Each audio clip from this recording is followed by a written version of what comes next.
السلام عليكم ورحمة الله وبركاته. ازيكم عاملين ايه؟ يا رب تكونوا بألف خير وصحة وسلامة. وأسأل الله العظيم رب العرش العظيم أن يرزقنا الخير وكل الخير من حيث لا ندري ولا نحتسب إن شاء الله، ليكم وليا ولأمة محمد جميعا يا رب العرش العظيم. وصلى الله وسلم وبارك على سيد الخلق سيدنا محمد وعلى آله وصحبه وسلم أجمعين. بسم الله توكلنا على الله، اللهم أحسن ما بين يدينا.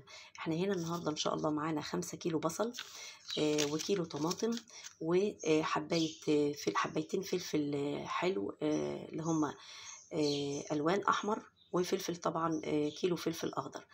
قشرنا البصل وهناخده بالشكل دوت كده، وناخد معاه حباية فلفل أخضر وحباية فلفل أحمر وحباية شطة حامية أو حارة، هناخدهم وهنضربهم في الكبة بالشكل ده كده ما شاء الله. هناخد دولت الاول ونعمل الاول الخلطه للفراخ بعد ما نغسل الفراخ والوراك الفراخ كويس. معايا هنا 20 ورك، هنا هبتدي اخليهم بالطريقه دي كده بين العظم، بس مش هفتحهم خالص، بس اكشف العظمه بحيث انها تستوي معايا وما تبقاش فيها اي دم او ما تستويش. بخليها بعد طبعا ما غسلتها كويس جدا بالخل والليمون والملح ونقعتها، وبعد كده صفيتها وابتديت اخليها بالشكل ده كده. وادي معانا كمان 2 كيلو بانيه، هعصر عليهم ليمون. طبعا بعد ما شطفته شطفه كويسه، يعني حاولي على قد ما تقدري ما تغسليش في البانيه كتير علشان خاطر ما يفرفتش معاكي، لان هو طبيعي بيبقى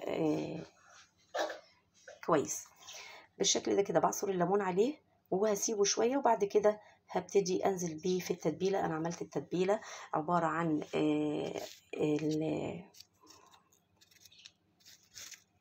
اهو بالشكل ده كده، غسلته وشطفته اهو ما شاء الله. بعد كده هحطه في التتبيله. تتبيله البانيه كانت ال20 ورك دمت يا جماعه، 20 ورك و2 كيلو بانيه، وكيلو 2 كيلو بانيه اعمله مقلي، وكيلو بانيه هعمله مشوي. ده المشوي اهو قطع السميكه بالشكل ده كده مع الوراك اهو، شايفين ده اللي هيتشوي مع الوراك ما شاء الله. الحجم القطعه ثمينه، يعني لا سمك اكتر من البانيه، بيبقى رقيق شويه اللي هيتقلي ما شاء الله. وادي الورك بعد ما خلعناه اهوت وحطيناه في التتبيله ما شاء الله. لا اله الا الله ولا حول ولا قوه الا بالله العظيم. وادي شكل الورك اهوت بالطريقه دي كده، حاشينه كله من جوه ومن تحت الجلد اهو، وعلى شايفين العظمه بتبقى ظاهره معايا كده. وبحشيها بالبصل او التتبيله اللي هي عباره عن 4 كيلو بصل، لربع ازازه خل، لكيلو ليمون، ل2 حبة فلفل حلو، و2 حبة فلفل أحمر، الحلو الأخضر و2 حمر، وطبعا معاهم كام قرن شطة حارة زي ما انت بتحبي. ومعانا كيلو طماطم خمس علب زبادي، اللي هو زبادي 180 جرام، والبهارات فراخ مشوية وفلفل وكمون وبصل بودرة بصل وبصل بودر وتوم بودر وملح وزنجبيل. والزبادي بيبقى عبارة عن 180 جرام، 5 علب بالشكل ده كده زي دي، أي نوع بتحبيه. التتبيلة دي كلها أخدتها الأول، عصرت الليمون والخل والتوابل حطيتهم على بعض زي ما انتم متعودين مني، وبعد كده ضربت فرمت البصل ناعم جدا، والطماطم والليمون والطماطم والفلفل، ونزلت عليهم على طول بالتتبيله اللي احنا عاملينها الاول السائله. بعد كده بالشكل ده شايفين ناعم ازاي ما شاء الله. وحاطين فيه ال20 ورك وفرخه كامله وكيلو بانيه لوحده، دول لوحدهم في طبق، وكيلو 2 كيلو بانيه لوحدهم في طبق تاني. ما شاء الله. دي كفته، هنعمل كفته ان شاء الله. رحت طبعا عند الجزار وفرمت عرق فليتو 4 كيلو كفته، وحطت لهم كيلو دهن، بيفضل من فرش الخروف او الليه، بس انا بفضل فرش الخروف عشان بيستنى شويه في الكفته، ما بيسحش بسرعه. ال4 كيلو لحمه خدوا كيلو بصل، واللي هو 6 بصلات كبار، وعرق وكيلو دهن ضاني من فرش الخروف او من لية الخروف، وربع كيلو فلفل وحبة فلفل الوان، ربع كيلو فلفل اخضر وحبايه فلفل الوان احمر، وبهارات كفته وفلفل اسود ناعم وملح وربع كيلو بروتين، وربطة بقدونس. البروتين عملته نقعته في شوية مية بسيط جدا، وعصرتهم بعد ما شرب المية شوية، عصرت اللي فيه ونزلت بيه على الكفتة، وكل الخليط ده كله حطيته في المفرمة عند الجزار وفرمهم لي. أحسن حاجة وشين 2 تبقى ناعمة جدا معاكي وكويسة جدا، ولو 3 تبقى أفضل. هنا كمان معايا كيلو كباب قطع اهو، برضو ده عرق فليتو، برضو كان 3 كيلو، انا اخدت منهم 2 كيلو عملتهم ستيك اهم بالشكل ده كده ما شاء الله. ومعانا كمان وممكن الستيك من الانتركوت برضو تبقى كويسة جدا، حلو. او بيت الكلاوي، او اللي هو معلش انا اسفة، هي تقريبا اللحمه اللي بتبقى في المكان ده، مش فاكره قوي اسمها بصراحه. وال2 كيلو كده، ده ال2 كيلو هناخد لهم اللي هو الكيلو الكباب، هنعمل له ملح وفلفل بس مش اكتر، وعصره ليمونتين، و3 فصوص ثوم وبصلايه ومعلقتين خل. مش هنحط اكتر من كده لتتبيله الكباب. ده هيبقى كباب مشوي ان شاء الله على الفحم اهو. التتبيله عملناها كده بالشكل ده كده، وحطينا كمان كوبايه ميه عشان تبقى سايله معايا كده، واللحمه تشرب منها كده بالشكل ده ما شاء الله. تظبطي الحط، ما تحدقيش الملح في اي مشويات. عايزه تاخدي طعم اللحمه ما تحطلهاش اي ملح زياده عن الحد، يا دوب حاجه كده تبقى طعمها حلو، لان كده كده كل ما بتستوي على النار بتزيد الاملاح، الملح فيها يعني. معانا هنا ان شاء الله هنعمل طبعا تتبيله البانيه، اللي هي البقسماط. جبنا دقيق، كيلو دقيق، وحطيت عليه فلفل وملح وبهارات فراخ مشوية برضو نفس الحكاية. وجبت كيلو فيجيتار، دي بقسماط على خلطة من التوابل كده اللي العطار بيعملها جميلة جدا، هجيبها من عند العطار. وده كيلو بقسماط سادة. هاخد طبعا نص الكمية من كل من كل حاجة، وكيلو الدقيق. هقلب البقسماط على الفيجيتار مع بعض كده، وطبعا قلبنا البهارات والفلفل الاسود على الملح وعلى الدقيق. وبعد كده باخد قطعة بانيه زي ما انتم شايفين، نزلت عليها اطعمها بس بالفيجيتار والبقسماط اول مرة، تمام. وبعد كده بنزل عليها بالدقيق، بغلفها جدا واضغط عليها، ومخليش الكفر اللي هو الدقيق يخرج بره عن قطعة اللحم الفراخ بالشكل ده. هنبتدي نتبلها بالطريقة دي.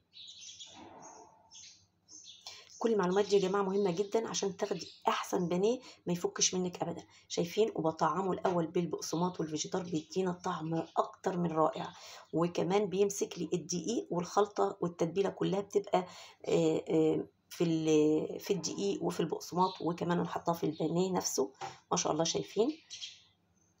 اقسم بالله يا جماعه الطريقه دي انا جربت طرق كتير، الطريقه دي اللي اعتمدتها وفضلت معايا لحد سنين ما بتفكش ابدا معايا بالشكل ده كده. بنضغط وبنخلي واحنا بنضغط بنلم اللحم، قطعه البانيه ما نخليهاش تفرد معانا.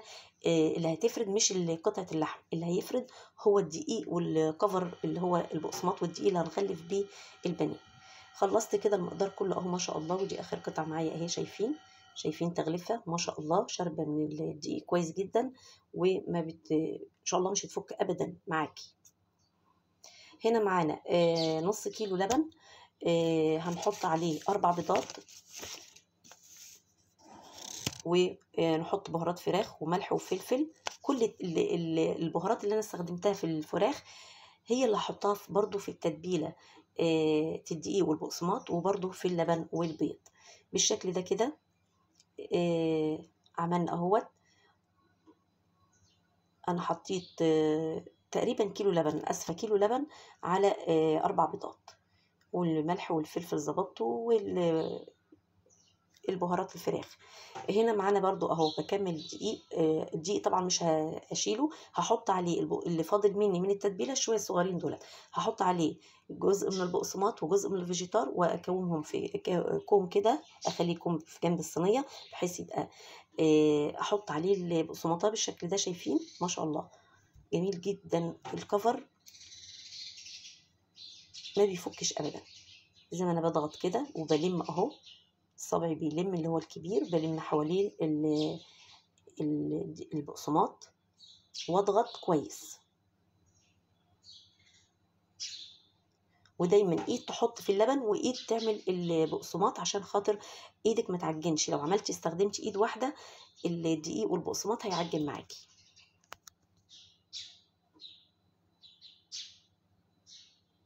ما شاء الله، لا اله الا الله وحده لا شريك له، له الملك وله الحمد، يحيي ويميت وهو على كل شيء قدير، لا حول ولا قوه الا بالله العلي العظيم. وصلى الله وسلم وبارك على سيد الخلق سيدنا محمد وعلى اله وصحبه وسلم اجمعين. كل البنات عملته بالشكل ده كده ما شاء الله اهو، بغلفه بالطريقه دي. شايفين البانيه معايا ما بيفكش.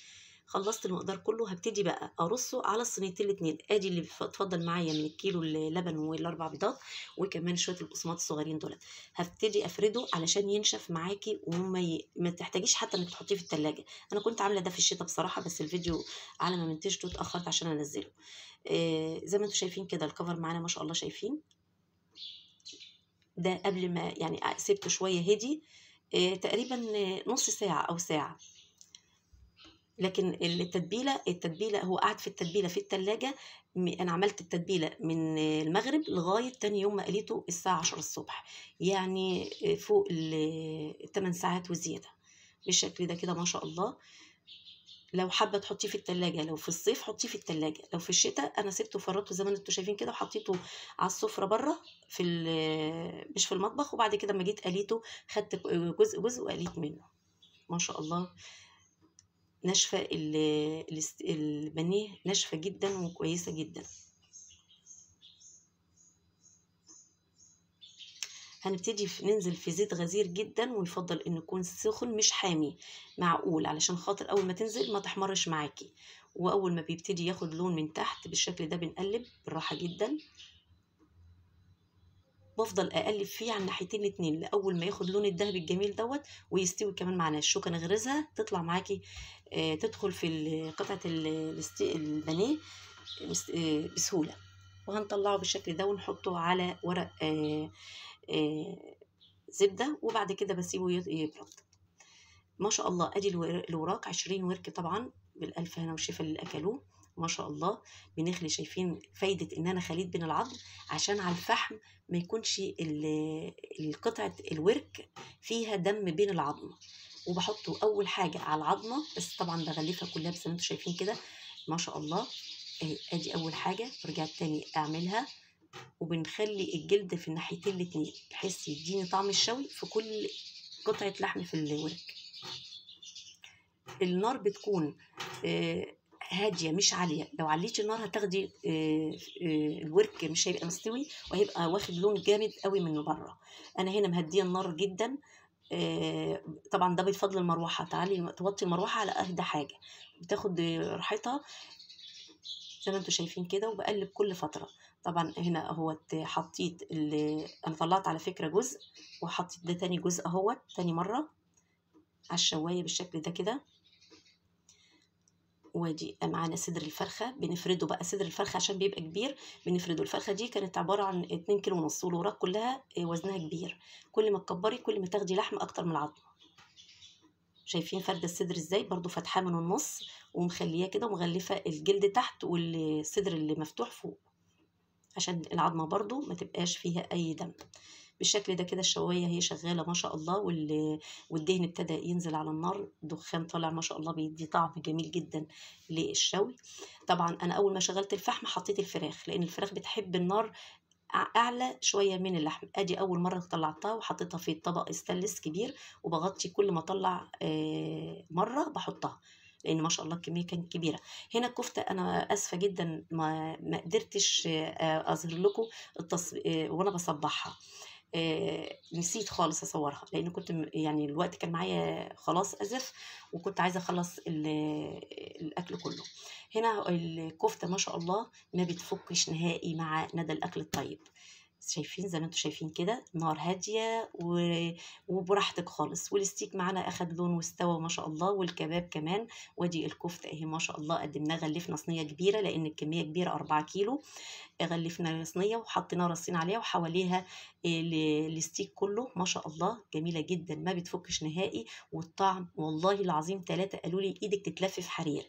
انت شيف الشيفات. ده الكلام اللي قالوا لي يا ريت تدينا سر الخلطه وسر التتبيله وازاي بتعمليها. فانا حبيت انزل لهم الفيديو حبايبي اصحابي وحبايبي وجيراني اللي قالوا